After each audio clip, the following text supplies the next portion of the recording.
Hello दोस्तों, स्वागत है आपका आज की वीडियो में। और रॉन्ग टर्न सीरीज़ को कंटिन्यू करते हुए मैं लेकर आया हूँ रॉन्ग टर्न 2। इसका ऑफिशियल टाइटल है wrong turn two dead end और ये इस सीरीज़ की सबसे बेस्ट रेटेड मूवी है। तो इस मूवी में हमें उन म्यूटेंट्स के बारे में बहुत कुछ पता लगने वाला है, इसीलिए वीडियो को एंड तक ज़रूर देखना। एंड में मैं आपको उनकी ओरिजिन बताऊंगा और साथ ही फर्स्ट पार्ट से इसका कनेक्शन भी समझाऊंगा और इस मूवी से रिलेटेड फैक्ट्स भी आपको जानने के लिए मिलेंगे। तो इसी नोट पर वीडियो को स्टार्ट करते हैं।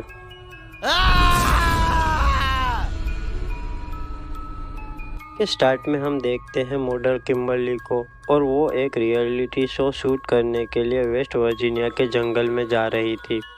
उसका मैनेजर उसे फ़ोन पर लोकेशन बता रहा था। उसके सामने दो मोड़ आते हैं। उसका मैनेजर उसे पेपर फैक्ट्री वाला मोड़ लेने को कहता है। वो उसी तरफ कार मोड़ लेती है। उस रोड पर आते ही मैनेजर के साथ उसका कनेक्शन टूट जाता है। वो फ़ोन चेक करती है तो उसे नो सिग्नल दिखाई देता है। फ़ोन की तरफ देखने के चक्कर में वो एक आदमी को कार से उड़ा देती है। वो कार रोककर उसे चेक करने जाती है और वो बस यहीं प्रे कर रही थी कि वो मरा ना हो। वो देखती है कि उसकी सांसें अभी भी चल रही थी। वो उसकी मदद करने की कोशिश करती है, लेकिन जैसे ही वो उसके नज़दीक जाती है वो उसके ऊपर झपट पड़ता है और उसके निचले होठ को काटकर उसे फाड़ लेता है। वो उसका होठ कच्चा ही चबा जाता है। किम्बरली वहाँ से भागने की कोशिश करती है, लेकिन सामने से एक और म्यूटेंट आकर उसे पकड़ लेता है। वो थ्री फिंगर था। वो किम्बरली को सीधा खड़ा करके कुल्हाड़ी से उसे बीच से काटकर उसके दो टुकड़े कर देता है। वो दोनों उसका एक एक हिस्सा पकड़कर वहाँ से चलने लगते हैं। ये सीन ही रॉन्ग टर्न फ्रेंचाइजी का सबसे आइकॉनिक सीन है और इसकी वजह से ही फ्रेंचाइजी दुनिया भर में इतनी पॉपुलर हुई थी। इसके बाद हमें दिखाया जाता है रिटायर्ड कर्नल डेल मर्फी, जो कि वेस्ट वर्जीनिया में एक सर्वाइवर रियलिटी शो होस्ट कर रहा था। शो का नाम था द अपोकलिप्स और इस शो में टोटल 6 कंटेस्टेंट थे। एक मॉडल एलिना, एक स्केटबोर्डर जॉन्सी, एक फॉर्मल सोल्जर एम्बल, एक फॉर्मल फुटबॉल प्लेयर जैक, एक नॉर्मल लड़की नीना और 6 कंटेस्टेंट थी किम्बरली, जो कि वहां पहुंच ही नहीं पाई। शो को डायरेक्ट कर रहा था माइकल और उसका असिस्टेंट नील। वो सब शूटिंग के लिए रेडी थे, लेकिन किम्बरली वहां पर नहीं पहुंची थी। तब माइकल डिसाइड करता है कि वो उसके बिना ही शूट करेंगे और वो शो की प्रोड्यूसर मारा को शो का 6 कंटेस्टेंट बनने को कहता है। मारा माइकल की गर्लफ्रेंड थी, इसलिए उसके कहने पर वो राज़ी हो जाती है। उन्होंने पूरे जंगल में कैमरास फिट किए थे ताकि सभी कंटेस्टेंट पर नज़र रख सकें और साथ ही हर एक कंटेस्टेंट के ऊपर भी एक अलग से कैमरा अटैच था। वो शूटिंग स्टार्ट करते हैं और डेल उन्हें टास्क देता है कि उन्हें जंगल में जाकर खाना ढूंढना है। वो उन्हें 3 टीम में बांट देता है। पहली टीम में थे जैक और एलिना, दूसरी टीम में थे एम्बर और जॉन्सी, तीसरी टीम में थे नीना और मारा। उन्हें सभी रूल्स बता दिए जाते हैं और गेम शुरू हो जाती है। आरवी के अंदर कैमरा में हम देखते हैं नील को, जो कि टॉयलेट कर रहा था। तभी पीछे से थ्री फिंगर आता है और उसका गला काटकर उसे मार देता है। उसके बाद हम देखते हैं डेल को, जो कि जंगल में गेम सेटअप कर रहा था। जब वो वापस अपनी एटीवी तक जाता है तब वो देखता है कि किसी ने तीर मारकर उसकी एटीवी के टायर को पंचर कर दिया था। इसके बाद कोई उस पर भी हमला करने लगता है। किसी तरह वो पेड़ के पीछे छुपकर खुद को बचाता है, लेकिन इधर से थ्री फिंगर उसके ऊपर कुल्हाड़ी फेंककर मारता है। कुल्हाड़ी से बचकर डेल अपना चाकू निकालता है और थ्री फिंगर की तरफ फेंककर मारता है। चाकू सीधा थ्री फिंगर की छाती में घुस जाता है, लेकिन उसे कोई फर्क नहीं पड़ता। तभी पीछे से एक और म्यूटेंट डेल को मारकर बेहोश कर देता है। इधर माइकल टीम 1 को शूट कर रहा था, लेकिन वो सर्वाइवर के अलावा भी लोगों को बहुत कुछ दिखाना चाहता था। जैक वो सब करने के लिए तैयार नहीं था, क्योंकि उसके घरवाले भी ये शो देखेंगे, इसलिए वो वहाँ से चला जाता है। लेकिन एलिना ये अपॉर्चुनिटी गंवाना नहीं चाहती थी। उसे शो पर सबसे ज़्यादा दिखना था, इसलिए वो माइकल को लालच देती है। इधर नीना और मारा को एक टास्क मिलता है, जिसे पूरा करने के लिए उन्हें रिवर तक जाना था वो दोनों जल्दी से रिवर तक जाते हैं और उन्हें पता चल जाता है कि आगे क्या करना था। मारा किसी तरह जल्दी से उस टास्क को पूरा कर लेती है और जब वो वहाँ से जा रहे थे तब मारा माइकल और एलिना को देख लेती है। उसे बहुत दुख होता है क्योंकि मारा माइकल के लिए ही ये सब कर रही थी। नीना उसे समझाती है और वहाँ से लेकर जाती है। उधर एम्बर और जॉन्सी को जंगल में एक बारबेक्यू दिखता है। वो सोचते हैं कि यही टास्क है और वो उसे उठा कर ले जाते हैं। चलते चलते नीना और मारा एक घर तक पहुँचते हैं। मारा वहाँ से निकलना चाहती थी, इसीलिए वो फ़ोन ढूंढने के लिए उस घर में घुस जाती है। वहाँ उन्हें उस डिफॉर्म फैमिली की फ़ोटोज़ दिखाई देती है। फैमिली में टोटल 4 मेंबर्स थे, पा, माँ, ब्रदर और सिस्टर। वो दोनों फोटो देख ही रहे थे तभी वहाँ पर कोई चिल्लाते हुए आ जाता है। वो दोनों छुपकर देखते हैं। वो माँ और सिस्टर थी। माँ को लिवर पेन हो रहा था। सिस्टर उसे टेबल पर लेटा देती है जहाँ वो बच्चे को जन्म देती है। वो बच्चा बहुत ही ज़्यादा भयानक था। नीना और मारा उस बच्चे को देख रहे थे तभी सिस्टर की नज़र उन दोनों पे पड़ जाती है।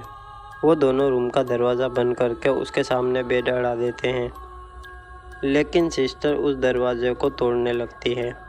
वहाँ सारी खिड़कियाँ सील थी, इसीलिए उनके पास कोई रास्ता नहीं बचता और वो उनके टॉयलेट पिट से बाहर निकलते हैं। वो दोनों पूरी तेज़ी से जान बचाकर भागने लगते हैं, लेकिन पा उन्हें देख लेता है और वो कुल्हाड़ी फेंक कर मारता है जो कि सीधा मारा के सर में घुस जाती है। नीना उसके लिए नहीं रुकती और वहाँ से भागने लगती है। पा मारा के सर से कुल्हाड़ी निकालकर नीना का पीछा करता है। वो किसी तरह छुपकर अपनी जान बचाने की कोशिश करती है। माँ ट्रक लेकर पा को लेने आ जाती है और ट्रक के आगे उसने मारा को बांध रखा था। वो उसकी उंगली चबाकर फेंक देती है और वो सीधा जाकर नीना के सामने गिरती है। किसी तरह नीना अपना मुंह बंद रखने की कोशिश करती है। उसके जाने के बाद वो वहाँ से निकलकर भाग जाती है। इधर माइकल वापस आरवी की तरफ चला जाता है और एलिना वहाँ पर अकेली रह जाती है। ब्रदर छुपकर उसे देख रहा था। एलिना को देखकर मास्टरबेट कर रहा था। तभी सिस्टर वहाँ आ जाती है और जेलेसी की वजह से उसे मारने लगती है। एलिना वहाँ से जाने वाली थी, तभी सिस्टर एक चाकू लेकर उसके पीछे पड़ जाती है।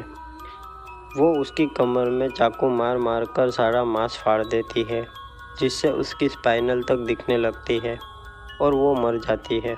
इधर डेल को होश आता है तो वो खुद को उल्टा लटका पाता है और थ्री फिंगर उसके सामने नील को काटकर डिनर की तैयारी कर रहा था।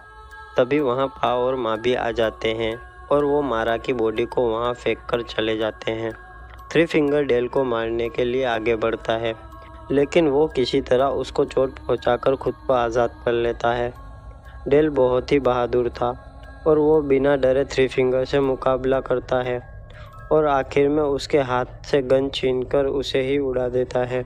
इधर माइकल आरवी में जाकर कैमरास चेक करने लगता है। तभी माँ और पा आरवी को चलाकर वहाँ से ले जाने लगते हैं। माइकल सोचता है कि नील उसे चला रहा है, तभी पा उसे पकड़ लेता है और बुरी तरह घायल कर देता है। इधर जैक, एम्बर और जॉन्सी बैठकर बारबेक्यू का मज़ा ले रहे थे। तभी नीना वहाँ बुरी तरह हांफते हुए पहुँच जाती है। वो उन्हें सब कुछ बताती है और कहती है कि उन्हें यहाँ से निकलना होगा। जॉन्सी सोचता है कि यह शो का हिस्सा है और वो एक्टिंग कर रही है। तभी एम्बर की नज़र उस मीट पर पड़ती है और उसे किम्बरली का टैटू दिखाई देता है। तब उन्हें पता चलता है कि वह किम्बरली की टांग खा रहे थे। फिर वो वहाँ एक सेकेंड के लिए नहीं रुकते हैं। वो तेज़ी से आरवी की तरफ भागते हैं, लेकिन उन्हें वहाँ कुछ नहीं मिलता है। तब वो जान बचाने के लिए उस पेपर मिल की तरफ भागते हैं। इधर डेल भी उस घर तक पहुँच जाता है और उस घर में मिलता है मैनार्ड। मैनार्ड को आप सब पहले से जानते हैं। वो फर्स्ट पार्ट में हमें दिखाया गया था और वो उस गैस स्टेशन का मालिक था। डेल वहाँ से अपने घाव पर टाँके लगाता है और मैनार्ड उसे म्यूटेंट्स के बारे में बताता है। वो बताता है कि म्यूटेंट्स इनब्रीडिंग और पेपर मिल के निकलने वाले केमिकल वेस्ट का नतीजा है।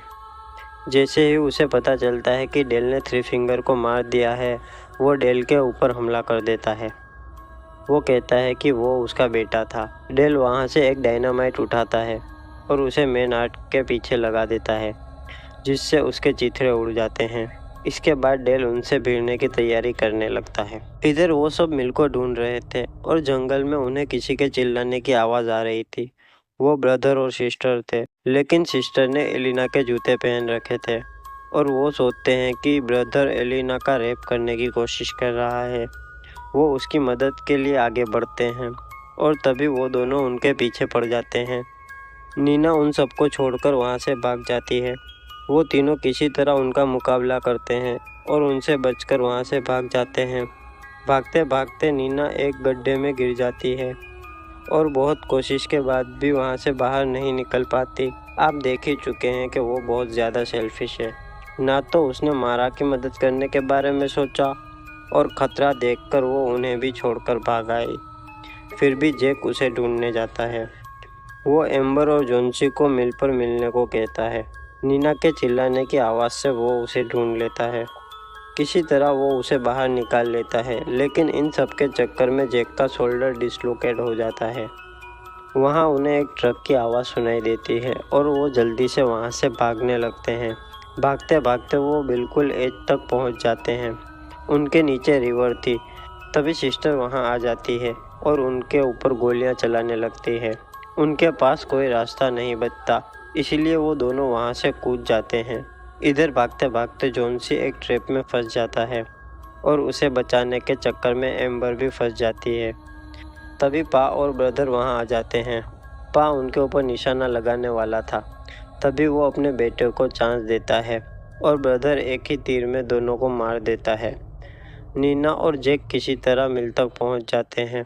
वहाँ उन्हें एक अलमारी में एक छोटी बच्ची का कंकाल मिलता है, जिसे देखकर नीना बहुत ज़्यादा डर जाती है, क्योंकि वो बच्ची भी उन म्यूटेंट से बचने के लिए वहाँ पर छुपी होगी और वो वहीं पर इंतज़ार करते करते मर गई। नीना वहाँ से भागने लगती है, लेकिन जैक उसे कहता है कि एम्बर और जॉन्सी भी आने वाले होंगे। वहाँ उन्हें विक्टिम्स की कार दिखाई देती है, जो कि बहुत ही ज़्यादा थी। वहाँ उनकी आरवी भी थी, जिसमें से माइकल के चिल्लाने की आवाज़ आ रही थी। वो दोनों उसे बचाने जाते हैं, लेकिन अंदर टीवी पर माइकल की लाइव फुटेज चल रही थी।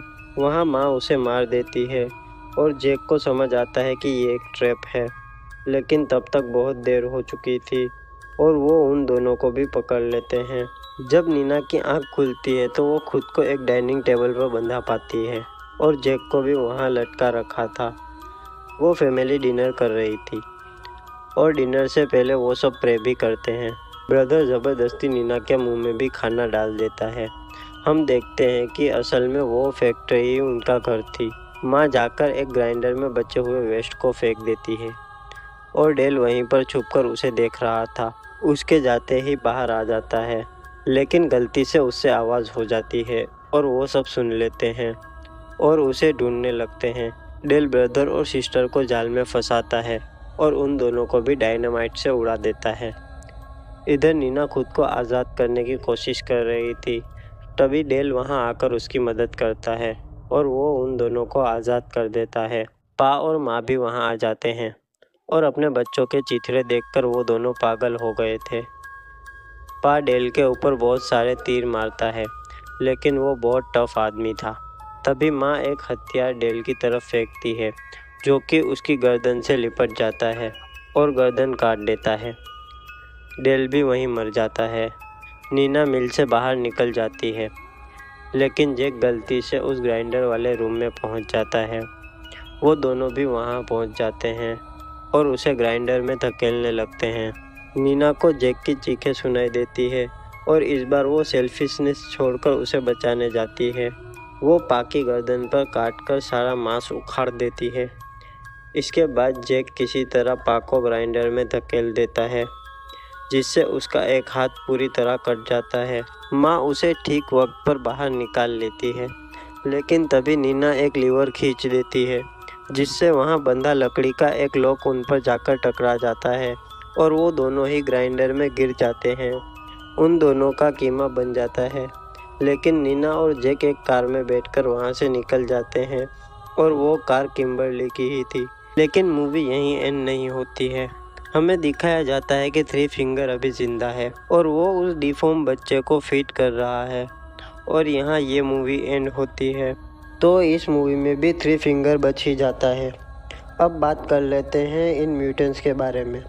तो मूवी में हमें पता चला कि वो सब मेनार्ड के बच्चे थे। पेपर मिल से निकलने वाले केमिकल वेस्ट की वजह से वो सब डिफॉर्म पैदा हुए और आगे इन ब्रीडिंग की वजह से वो और भी भयानक होते चले गए। तो मैं आपको सिंपल तरीके से समझाता हूँ। सॉटूथ, वन आई, थ्री फिंगर, पा और माँ मेनार्ड के बच्चे थे।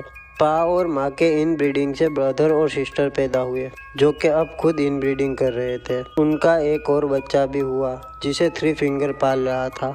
मेनार्ड अकेला इस घर में रहता था। पा का परिवार उस पेपर मिल में रहता था और बाकी के तीनों भाई अकेले एक और घर में रहते थे। जब सॉटूथ और वन आई मारे गए तब थ्री फिंगर पा और माँ के साथ रहने आ गया। तो ये थी यहाँ तक की स्टोरी और पार्ट 2 का पार्ट 1 से कनेक्शन और इन म्यूटेंट्स का आपस में कनेक्शन मैंने सबसे सिंपल तरीके से आपको समझाने की कोशिश की है। आई होप आप समझ गए होंगे। अब मैं आपको बताता हूँ इस मूवी से जुड़े कुछ इंटरेस्टिंग फैक्ट्स। तो जो ओपनिंग सीन में आपने किम्बरली को 2 हिस्सों में कटते देखा, ओरिजिनली वहाँ पर पिछले पार्ट के सर्वाइवर जेसी को दिखाने का प्लान था।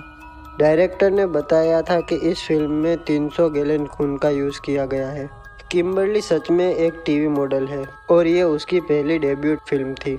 इस मूवी की ओरिजिनल स्क्रिप्ट में पिछले पार्ट के दोनों सर्वाइवर क्रिस और जेसी को भी ऐड किया गया था, लेकिन बाद में आइडिया ड्रॉप कर दिया। वैसे उन्हें दोबारा देखने में मज़ा बहुत आता। इस पूरी सीरीज़ में यही इकलौती ऐसी फिल्म है जिसमें कोई नशा नहीं दिखाया गया। कोई भी डायरेक्ट सिगरेट पीते तक नहीं दिखा। इतनी ज़्यादा इको फ्रेंडली है ये मूवी। इस मूवी की शूटिंग को सिर्फ 25 दिनों में ही कंप्लीट कर लिया गया था। ओरिजिनल स्क्रिप्ट में नीना के कैरेक्टर को प्रेग्नेंट दिखाया गया था।